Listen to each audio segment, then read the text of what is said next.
याच्यासाठी मी तुम्हाला विनंती करते आणि फक्त लागला ना माझ्या मनाला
खरं काय हिला सांगू नये कारण मलाही लग्न करायचंय ते फक्त जनतेच्या इच्छेसाठी.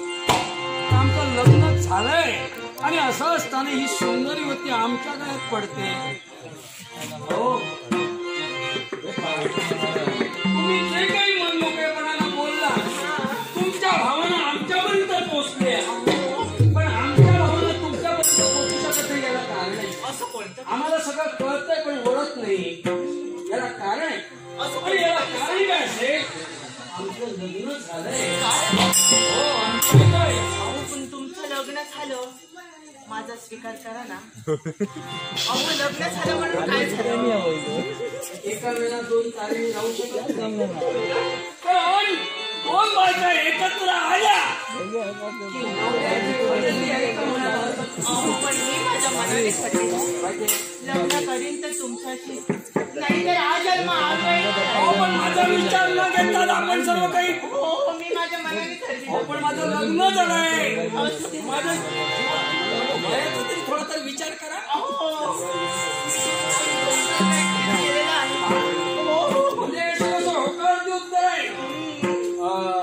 मग कसं कशाला यावेळी या विचारात तुमच्या मी सहमत होऊ शकत नाही मी लग्न जरूर करेन नाही म्हणणार नाही पण तुमच्या घरच्या माणसाचा विचार घेणं महत्वाचं आहे आई गेली बाबा आहे ना हो बाबा आहे मग बाबा असेल तर त्यांना प्रश्न आवडतो तर त्याने या गोष्टीला संमती दिली असेल कारण मी आपल्याला होकार देऊ आता माझ्यापर्यंत आपण आल्याच्या नंतर माझी बायको काय सांगेल पुढचा निर्णय पण चला म्हणते आता बाप चित्र असेल बाप दाखवा